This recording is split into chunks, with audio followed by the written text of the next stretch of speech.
오늘 아침에 하나님께서 특별히 우리에게 들려주시기 원하시는 능력이 되고 위로가 되는 복된 성령의 말씀을 보겠습니다. 구약성경 역대상 21장 18절로부터 27절을 교독하시겠습니다. 제가 18절을 먼저 읽겠습니다. 여호와의 천사가 갓에게 명령하여 다윗에게 이르시기를 다윗은 올라가서 여보수 사람 오르난의 타작마당에서 여호와를 위하여 제단을 쌓으라 하신지라. 이에 다시 여호와의 이름으로 그때에 오르난이 밀을 타작하다가 돌이켜 천사를 보고 오르난이 4명의 아들과 함께 숨었더니 다시 오르난에게 알아가매 오르난이 내가 떠나다가 다윗을 보고 타작마당에서 나와 얼굴을 가리고 다윗에게 절하매 다윗이 오르난에게 이르되 이 타작하는 곳을 내게 넘기라. 너는 상당한 값으로 내게 넘기라.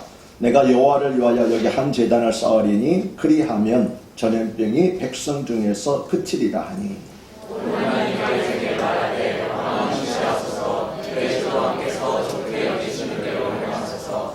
오소서 내가 이것들을 비나이다. 저희는 번제물로 오식하는 기계는 화목으로 이는 소제물로 삼으시기 위하여 다 드리나이다 하는지라. 다윗 왕이 오르난에게 이르되 그렇지 아니하다. 내가 반드시 상당한 값으로 사리라. 내가 여호와께 드리려고 내 물건을 빼앗지 아니하겠고 값 없이는 번제를 드리지도 아니하리라 하니라. 그리하여 다윗은 그 터 값으로 금 600세겔을 오르난에게 주고 다윗이 거기서 여호와를 위하여 제단을 쌓고 번제와 화목제를 드려 여호와께 아뢰었더니 여호와께서 하늘에서부터 번제단 위에 불을 내려 응답하시고 여호와께서 천사를 명령하시매 그가 칼을 칼질에 꽂았더라. 아멘. 오늘은 3.1절 101주년 기념일입니다. 하지만 코로나19가 블랙홀처럼 모든 이슈를 빨아들였습니다. 저도 오늘 3.1절 기념 설교를 준비했다가 취소했습니다. 불과 보름 전만 하더라도 한국교회가 코로나19의 직격탄을 맞을 것이라고는 거의 생각하지 않았습니다. 많은 크리스찬들은 신천지 집단의 거짓됨과 사악함이 만천하에 드러나고 신천지 집회 장소가 폐쇄된 것이 그나마 다행이라고 생각을 했습니다. 그리고 의외로 사회 곳곳에 깊숙이 침투해 있는 신천지 세력에 세상 놀라면서 이단에 대한 경각심을 크게 갖게 되었습니다. 그러나 이제는 사정이 달라졌습니다. 지난 금요일 오후에 우리 교회에 동사무소 직원 2명이 방문해서 주일 예배를 포함한 모든 교회 집회를 중지해달라고 요청을 했습니다. 저는 여기 강남구만 그런지 아니면 서울만 그런지 알았더니 전국에서 다 그런 지침이 내려졌다고 합니다. 또 우리 교회가 혹시 신천지에 속한 교회가 아닌지 확인하려고 교회 등록증을 보여달라고 요구를 하였고 교회 사무실에 걸려있는 국제독립교회연합회 포스터도 사진을 찍어 갔습니다. 혹시 우리 교회가 이단이 아닌지 그렇게 찍어 갔습니다. 코로나19의 불똥이 마침내 교회까지 튀게 된 것입니다. 6.25 전쟁 때도 한국교회는 피난지에서 중단 없이 주일 예배를 드렸습니다. 그런데 이제는 많은 교회에서 주일 예배를 중단하고 인터넷 방송으로 대신하고 있습니다. 그래서 전쟁보다 무서운 것이 전염병이라고들 말하고 있습니다. 그러나 교회가 주일 예배를 드리지 않는 것은 전염병이 무서워서가 아닌 거지요. 혹여라도 교회에 집단적으로 코로나19의 감염자가 발생하면은 그렇지 않아도 교회를 회방하려고 했던 안티들이 불같이 일어나서 마녀 사냥함으로 말미암아 교회가 하나님의 영광을 가려울까봐 그걸 염려한 것이지 전염병 자체가 염려해서 무서워서 교회가 주일 예배를 중단하는 것은 아닙니다. 그래서 우리 교회도 오늘 예배 후에 운영위원회를 소집해서 이 문제를 함께 논의하려고 합니다. 코로나19의 특징은 급속하고 강범위한 전염성에 있습니다. 그나마 다행스러운 점은 치사율이 사스나 메르스에 비해서 높지 않다는 것입니다. 사스는 치사율이 약 10%였고 메르스는 무려 30%에서 40% 정도 있는데 코로나19의 치사율은 약 3% 정도로 알려지고 있습니다. 그러니까 치사율 자체는 상당히 낮습니다. 사망자 수만을 보면은 독감으로 인한 사망자보다도 낮다고 합니다. 그러나 기저질환이 있어서 면역력이 떨어진 경우에는 치사율이 40%까지 올라가기 때문에 특히 노약자들은 감염되지 않도록 주의해야 할 것입니다. 그런데 지금으로부터 약 3,000년 전에 이스라엘에서도 코로나19보다 더 무섭고 빠르게 확산된 전염병이 있었습니다. 치사율도 매우 높아서 불과 사흘 만에 7만 명이 이 전염병으로 인해 죽었습니다. 그것도 주로 병에 강한 젊은 남자들이 위주로 희생이 되었습니다. 이 전염병이 어떤 병이었는지는 모르지만 이 전염병의 발생 원인은 성경에 분명히 기록하고 있는데 그것은 바로 다윗 왕의 죄 때문이었습니다. 다윗은 이스라엘 역사상 가장 위대한 성군입니다. 그러나 그런 그에게도 일생에서 두 번 크게 범죄한 일이 있었지요. 하나는 그의 통치 전반기에 우리아의 아내 밧세바와 간음하고 그의 남편 즉 우리아까지 죽인 일입니다. 다른 하나는 다윗의 통치 후반기에 인구조사를 한 것인데 오늘 읽은 말씀이 바로 그 사건입니다. 구약성경에서 말하는 인구조사는 그냥 우리가 생각하는 그런 인구센서스와 다릅니다. 구약성경에서 말하는 인구조사는 전쟁에 나갈 장정들을 계수한 것이었기 때문입니다. 그래서 여자와 아이들과 30세 이상의 남자와 장애인은 그 수에 포함되지 않았습니다. 이러한 인구조사 자체가 잘못은 아닙니다. 왜냐하면 구약성경 민수기를 보면 하나님께서 모세에게 지시해서 이스라엘 백성들, 즉 군대에 나갈 사람들을 계수하라고 2번씩이나 지시했기 때문에 이 인구조사 자체는 죄가 아닌 거지요. 다만 다윗 인구조사가 죄가 되는 까닭은 인구조사라는 동기가 하나님 보시기에 악했기 때문입니다. 모세는 하나님의 지시를 받아서 했지만 다윗은 하나님 지시와 관계없이 그래서 다른 동기로 잘못된 동기로 인구조사를 했기 때문에 범죄가 되는 것입니다. 역대상 21장 1절을 보면 사탄이 일어나 이스라엘을 대적하고 다윗을 충동하여 이스라엘을 계수하게 하니라고 말씀합니다. 즉 다윗이 인구조사를 한 것은 사탄이 다윗을 충동한 것이었습니다. 그러면 다윗은 왜 인구조사를 했을까요? 다윗 때에 이스라엘의 영토가 매우 커졌기 때문입니다. 그래서 다윗은 확장된 영토를 지키기 위해서는 더 많은 군대가 필요하다고 생각한 것입니다. 이것은 오늘날 우리의 관점에서 보면 지극히 당연한 것이죠. 그렇게 하지 않는 것이 도리어 이상하지 않습니까? 하지만 이스라엘은 세상의 다른 나라들과 달리 하나님께서 다스리시고 보호하시는 신정국가였습니다. 그래서 역대상 21장 3절을 보면 요압이 아뢰되 여호와께서 그 백성을 지금보다 100배나 더하시기를 원하나이다. 내 주 왕이여 이 백성이 다 내 주의 종이 아니나이까. 내 주께서 어찌하여 이 일을 명령하시나이까. 어찌하여 이스라엘에 범죄하려 하게 하시나이까라고 그렇게 말씀하고 있습니다. 요압은 다윗의 군대 장관입니다. 원래 인구조사는 제사장들이 했는데 다윗은 군대 장관인 요압에게 인구조사를 맡겼습니다. 이것을 통해서도 다윗 인구조사를 명한 것은 군사를 징발하려고 한 것임을 알 수 있습니다.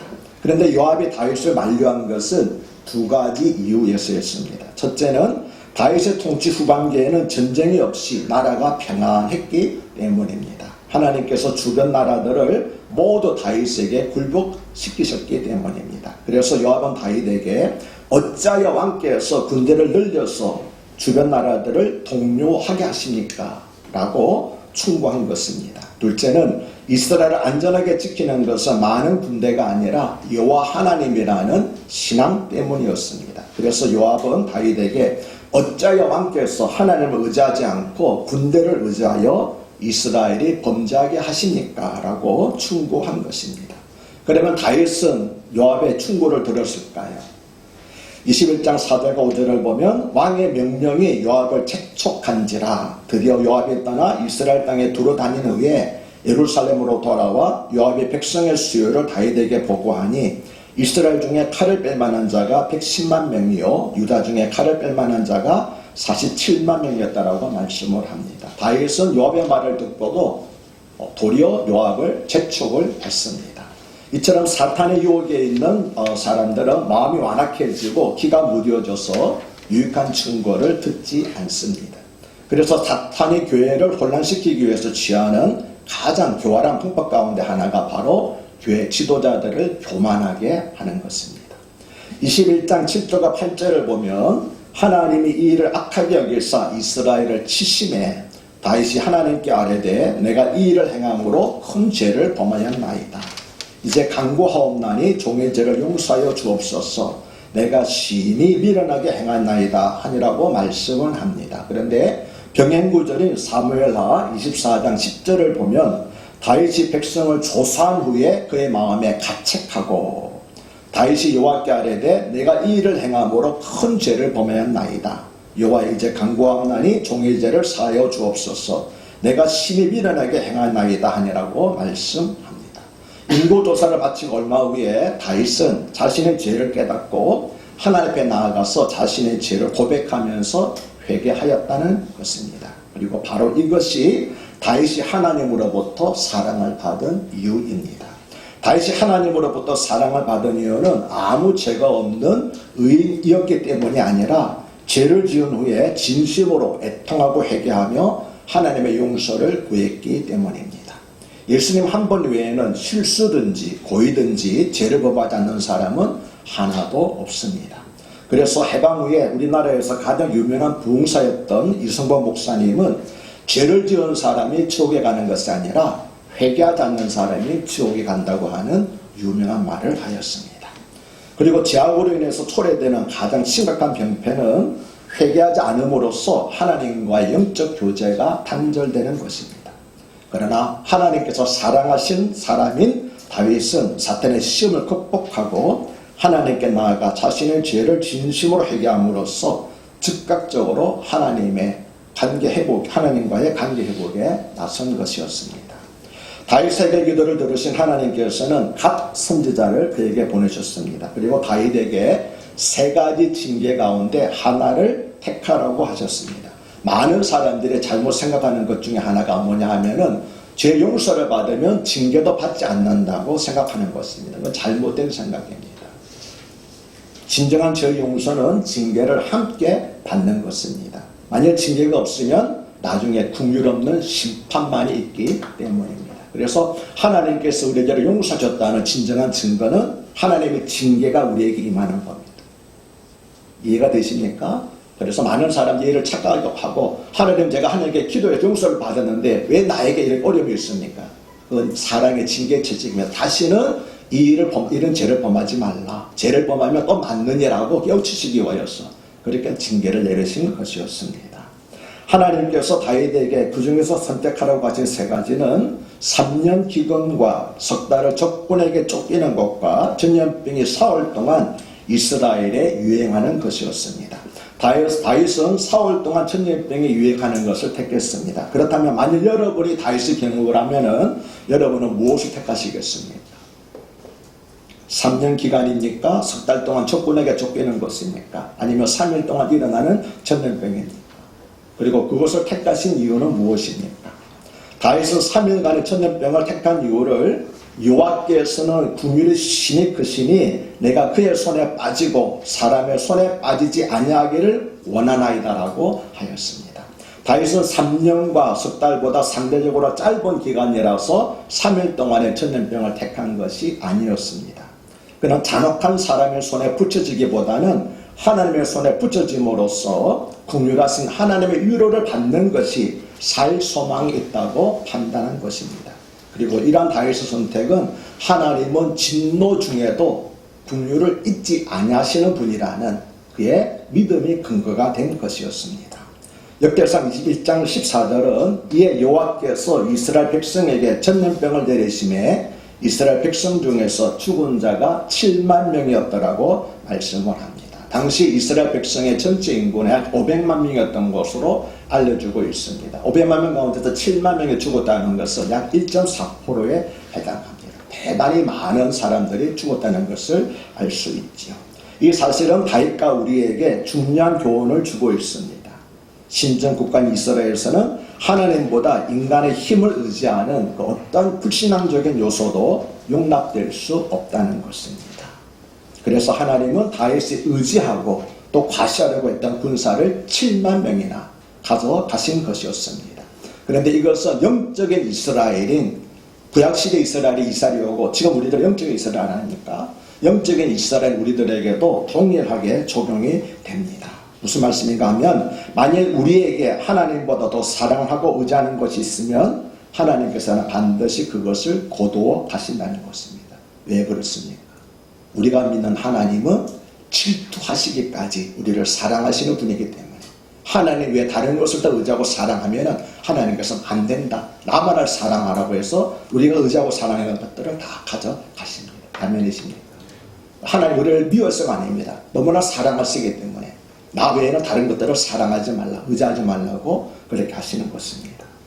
21장 15절은 하나님이 예루살렘을 멸하러 천사를 보내셨더니 천사가 멸하러 할 때에 여호와께서 보시고 이 재앙 내림을 뉘우치사 멸하는 천사에게 이르되 족하다. 이제는 내 손을 거두라 하시니 그때에 여호와의 천사가 여부수 사람 오르만의 타당 같아 곁에 선지라고 말씀을 합니다.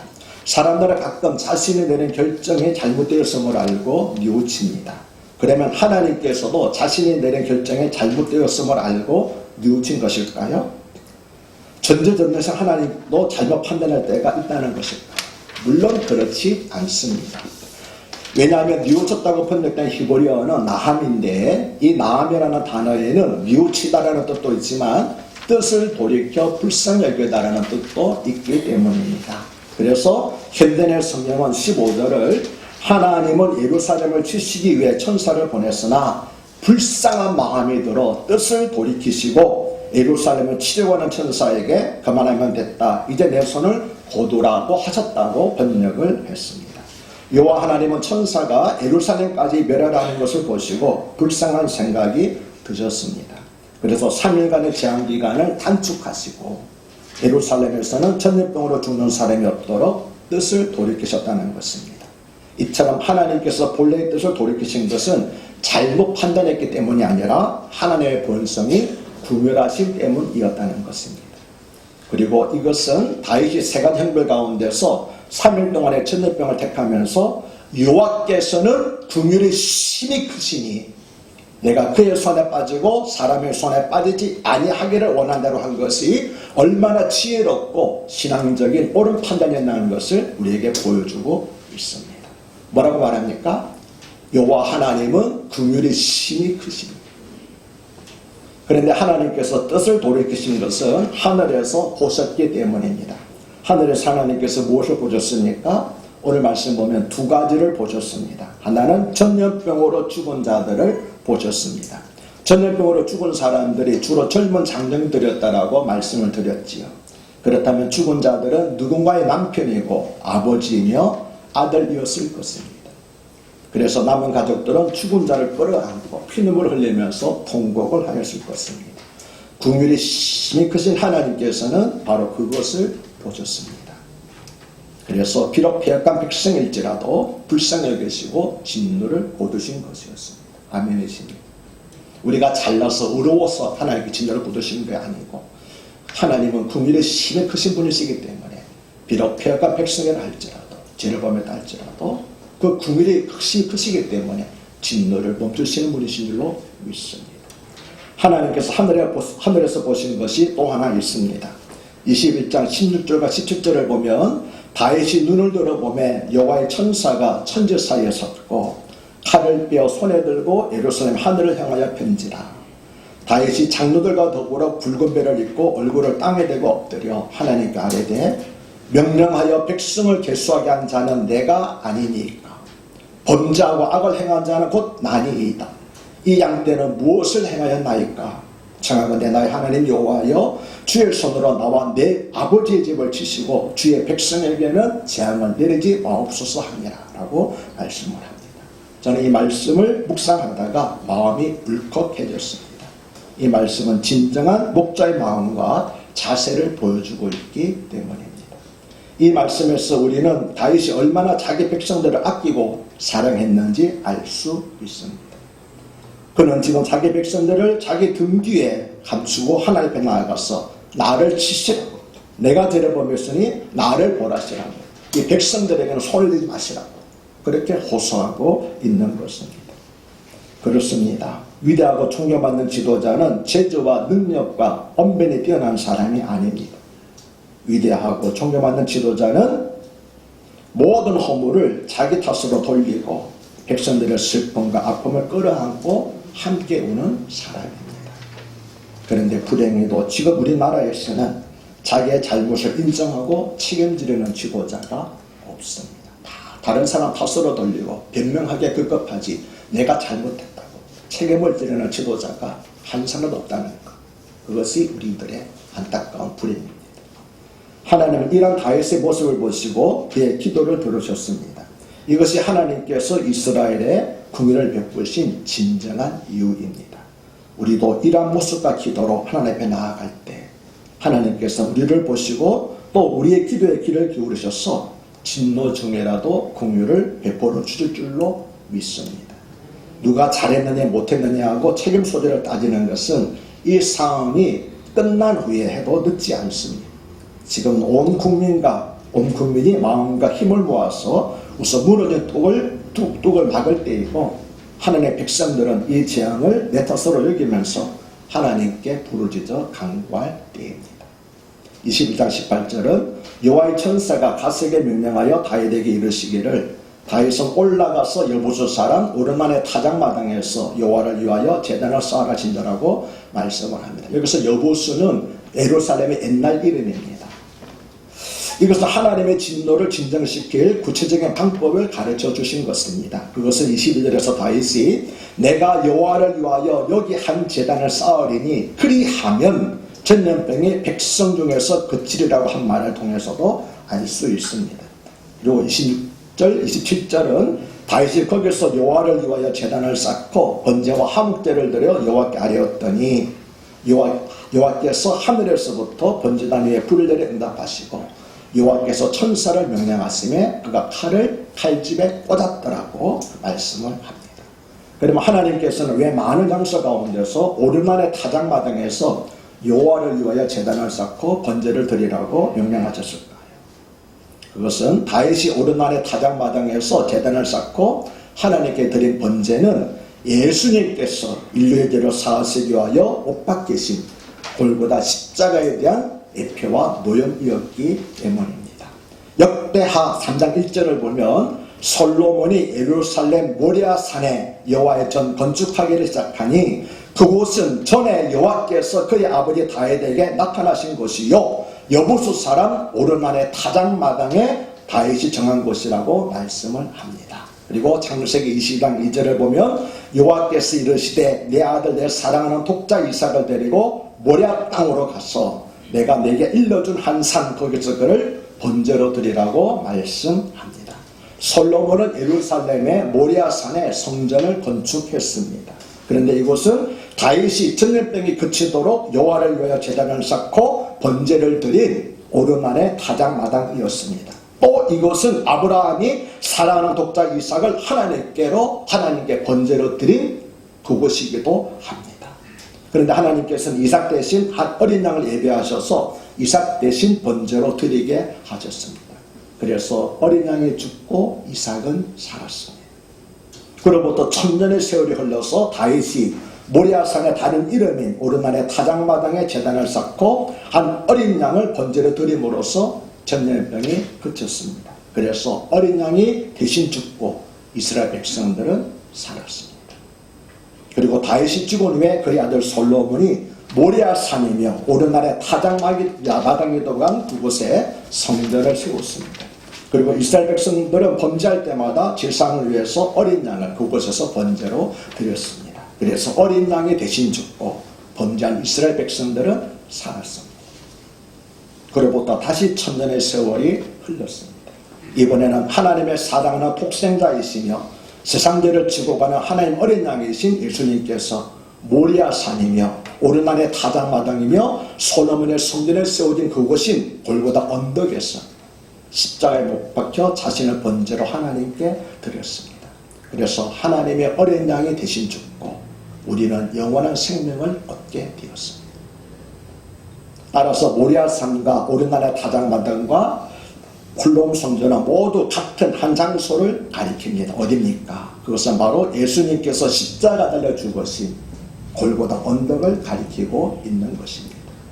그러므로 여호와 하나님께서 오른날의 타작마당에 제단을 쌓고 번제를 드리라고 명하신 것은 단순히 이스라엘에 유행한 전염병이 그치도록 하기 위한 것만이 아니라 예수님을 통해서 인류의 죄를 사하시기 위한 하나님의 구원 계획을 대표적으로 보여주신 것이었습니다.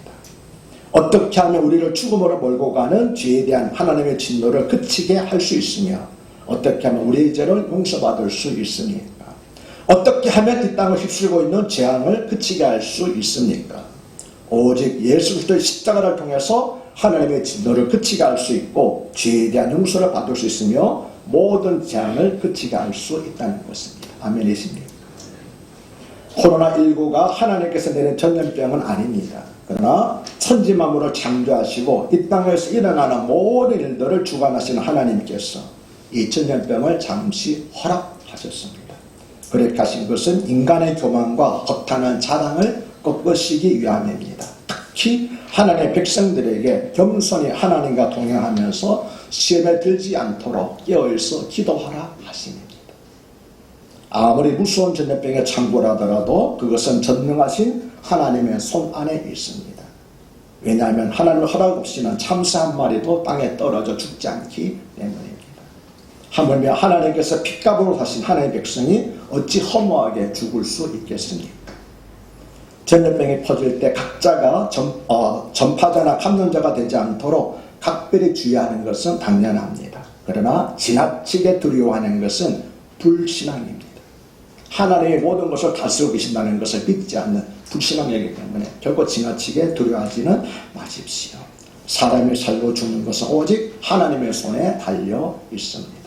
오늘 말씀은 다윗의 절실한 회개와 간절한 기도가 전염병을 그치게 하는 것을 우리에게 보여주고 있습니다. 그래서 우리도 다윗처럼 회개하고 간구하여 이 전염병이 그치도록 기도할 때 하나님께서 우리의 모습을 보시고 기도를 들으시고 이 전염병 재앙이 그치게 할 줄로 믿습니다. 마침 사순절 기간입니다. 외출을 상기하고 경건생활에 힘쓰시기를 바랍니다. 지나치게 두려워하지 마시고 묵상과 기도에 힘쓰면서 그리스도의 사랑을 실천하시고 재앙 가운데 두려워하고 있는 공포 가운데 어쩔지 모르는 사람들에게 하나님의 사랑, 위로를 전하실 여러분 되시기를 바랍니다.